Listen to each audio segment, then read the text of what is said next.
You get out of my face. You get out of my face. Let's talk about the esteemed senator from the great state of Massachusetts for just a minute. You know who I mean, the kooky cat lady, former $420,000 per year Harvard law professor who keeps her beer in the fridge and her firewater in the liquor cabinet next to the ceremonial headdress that was made in China, and her special edition VHS copy of Dances with Wolves. You know, she's hip as a hip replacement.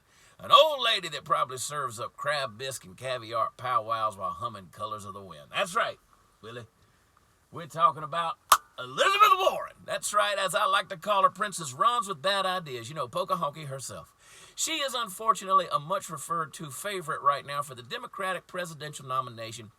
And let me just say, she is coming further out of left field than the baseball player whose Hollywood mom purchased his spot on a college baseball team. Now, the biggest, for instance, of late in this wish in one hand and let the buffalo poop a patty in the other and see which one fills up faster notion of hers on the subject of higher education.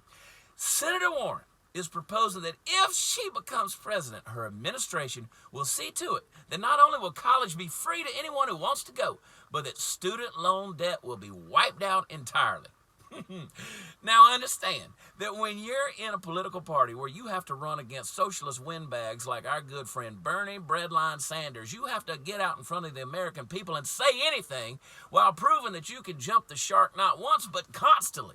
But has she even stopped to think for a moment, to consider what this is going to cost the tax-paying electorate in whose cookie jar she and pretty much everyone else in Washington, D.C. has their fingers? Now, a year ago, Forbes reported that American student loan debt was somewhere in the neighborhood of $1.5 trillion. That's trillion with a T, folks. And every penny of it comes out of your hard-earned money, whether you sent your kid to college to get a degree in the history of Pilates/Indo-Asian yoga studies or not.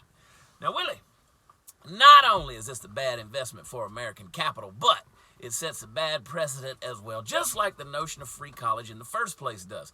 See, having the government step in and bail us out of every bad decision we make only teaches us that it's okay to keep making bad decisions. And sure, college is a good decision for a lot of people, but those are the same people who are more likely to pay off their own debt, you know, like responsible people do. So listen up, Senator Warren. I'm running out of ways to refer to your fake Indian heritage that won't get me in trouble, so just hear this if you're listening. The United States of America did not get to be the greatest power and best place to live in the world by giving its citizens a pacifier and a mommy to run crying to every time things get a little tough. You want to fix the high cost of college-level education in the country? Work towards making the system more, not less competitive. There are real market solutions to most of life's problems, and the vast majority of them boil down to getting the government out of the mess, not further into it. And finally, Miss Warren, let me suggest that you smoke a little peyote, at the very least. It may loosen you up a little bit, and who knows, maybe you'll have a vision quest that'll carry you right into the White House, although I think you got about 1 in 10 24th chance of getting there. And you folks out there wanting that free education, stop. No, you don't. I promise. I love y'all. God bless. Here's Facebook. Willie.